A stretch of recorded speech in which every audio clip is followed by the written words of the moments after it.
Donald Trump suura kan maxxansee ture. Eegi koominiti guddate kaas.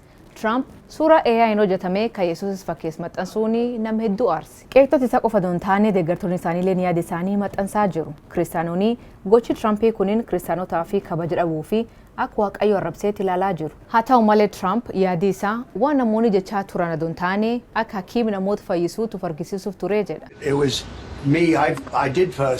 Kan koo ture anumatu maxxanse. Doktara hojjetaa fannoo diimaa achi hojjetutti of ilaaleen akkas godhe. Kan ammoo ni deeggarra. Miidiyaalee oduu sobaa facaasan qofatu sana qabatee bahe. Gaafan kana dhagahu akkamitti kana baasan jedheen gaafadhe. Akka ogeessa fayyaa nama yaalutti fudhatamuu qaba ture. Dhuguma immoo namoota nan wal'aana. Sirriittan wal'aana. Trump amma suura kana kaasee jira. Suura kan maxxansee eegi barreeffam dheeraa Paapaasiliyoo qeequu barreesseen booda. Paappaasiin nama hamaa yakka jaalatuu fi imaamatti dila addunyaa irraa uumaa hin beekne jechuun addunyaa mamsiisa.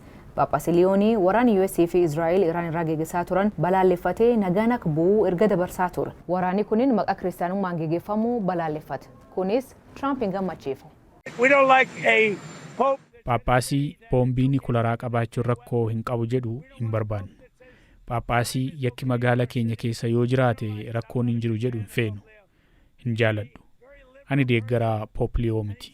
Jitokkoon dura Faawundeeshiniin Bilisummaa Amantii Waraanaa ajajoonni waraana Ameerikaa waa'ee yeroo dhumaa fi macaafa qulqulluu fayyadamuun loltoonni waraana Iraan irraa hirmaatan kakaasu miseensota humna galaanaa, humna qilleensaa fi humna hawaa dabalatee damee hundarraa koomii 200 ol argachuu ibsa baase. Faawundeeshiniin tololtummaa yeroo 5 badhaasa Noobeelii nagaaf kaadhimaman kunin miseensonni raayyaa ittisaa biyya United States hundi bilisummaa amantii akka argatan gochuu fi hojjeta. Waraan kana gara amantaatti dhiibuun dogongora ta'ee Paappaasii malee deeggartoonni Trump illeen mormi isaanii dhageessisaa jiru.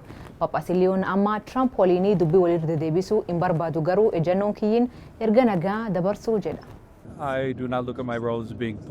Ani ofii koo akka nama siyaasaa tokkootti of hin ilaalu. Doonaald Tiraamp wajjinis falmii siyaasaa keessa galuun fedhu. Akkan ani yaadutti akka namoonni tokko gochaa jiran ergaa wangeelaa waan jallinaaf ooluu qaba jedhee yaadu. Ani waraanni dura dhaabbadhee dubbachuuf, nagaa lallabuuf, biyyoota gidduutti mariin akka jajjabaatuuf ammas dubbachuu itti nan fufa. Addunyaa kanarratti namoota baay'eetu rakkoof saaxilamee jira. Namoota nagaa baay'eetu ajjeefame. Akka yaadutti namni tokko waan kana dura dhaabbatee ga'a jechuu qaba. Karaan furmaataa gara biraanis waan jiruuf.